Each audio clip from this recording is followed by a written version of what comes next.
Welcome back to another Swords and Magic and Stuff devlog. It's been over a month since we announced that we were putting updates on hold, so it's about time we uploaded one of these devlog things to let everyone in on what's going on. And oh man, let me just say a lot is going on. Before we get started though, let me just remind you that you guys should join the Discord if you're looking for regular updates, first looks at new upcoming content, or if you just want to chat with the dev team or like-minded fans of the game.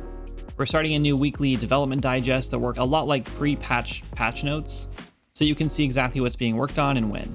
Anyway, let's just start off with the big news and get it out of the way. A few weeks ago, we let Maz, our lead programmer, go. Since the holidays, we've changed up how Kindred Games operates. We've implemented weekly mandatory meetings, deadlines, and more structure overall to the way we work. Unfortunately, not everyone vibes with more structure. Some developers just prefer having more freedom to work how they want and when they want. I know what you're thinking, where does that leave us as a team now that we're missing a fundamental team member? But the team and I are actually in high spirits. A couple weeks ago, we put out some feelers for new programmers and had a handful of applicants already. We'll be announcing Maz's replacement shortly, and I'm sure you'll hear all about that in the next devlog. If you're part of the Discord, you probably already know who's replaced him. So what else is going on? We went dark in order to put our noses down and grind out some of the major features the game was missing at launch. These features were primarily crafting and player housing, but with these two come a lot of other smaller features, things like farming, cooking, and even more. We've also had to temporarily remove a few features throughout updates until we've had more time to polish them up. Unfortunately, in the planning stages for all these new things, we were going to have one hell of a time integrating them into the current game logic. We've changed a whole lot of things in the last year since some of these systems were implemented. Some of these changes were entire rewrites, but many of them were sort of duct taped into the game temporarily until we had time to rewrite them entirely. And well, I guess this is that time.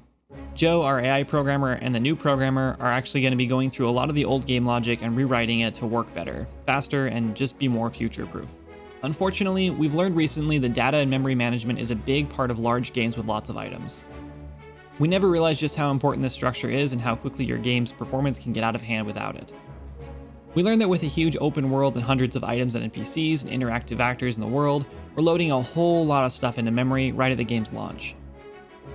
So much so that many PCs with less than 4 gigs of RAM can barely even run the game at all. Luckily, the refactor's already been started. A couple weeks ago, Joe spent a few days restructuring how our game's data is organized. We were originally using these things called data tables, which are an awesome way to create arrays of structs with lots of unique variables. We created all of our weapons, potions, quest items, hats, etc. with these.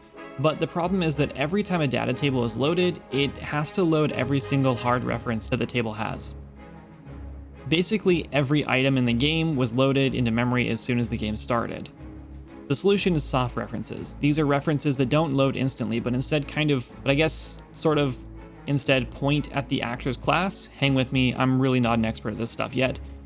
Which then has to be loaded manually when its attributes are actually needed. So when an item is equipped or dropped on the ground, for example. Unfortunately, this is quite tricky since we need a lot of items icons for our inventory at the same time, but we don't need all their weapon models. To solve this, we've actually decided to move a lot of our items from a single massive data table into these cool things called data assets. I wish I knew the general programming equivalent for these, but they're still basically black magic to me. But these data assets are awesome. They contain all of our item data in individual assets, making them much cheaper to handle and much easier to work with. Adding a new item to the game no longer requires one of us on the team to check out the entire item database, locking everyone out of it for sometimes an entire day. We're also integrating a grid loading system that works similar to the amazing new world partition system you've probably read about in UE5. Our system isn't anywhere near as robust, but it's a simple way for us to give all of our heavy actors in the world like NPCs, mob spawners, and resource nodes basically 3 levels of detail. Let's break down how this works. The first level is when the player is in the same grid space or an adjacent grid space.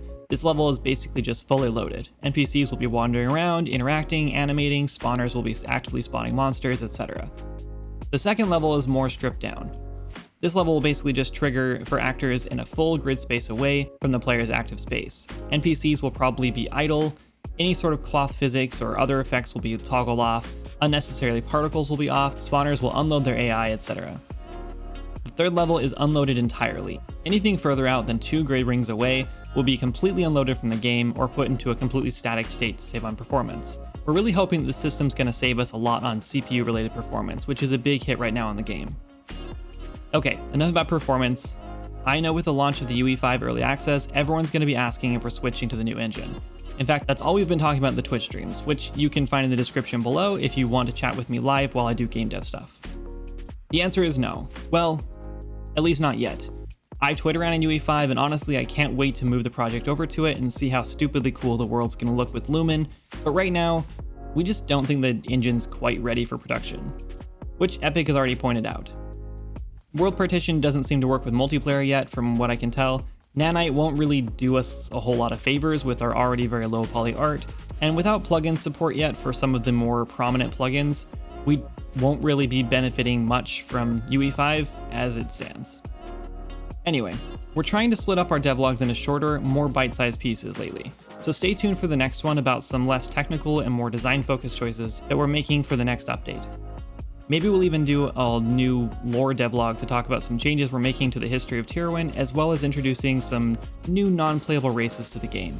I want to give a big thanks to the dev team for working so hard on this update, as well as our moderators for helping us hold back the hordes of angry pitchfork-wielding fans demanding more content. If you're excited about the new update, stay tuned. We'll be talking about the release date in a future devlog. Thanks for watching, see you next time.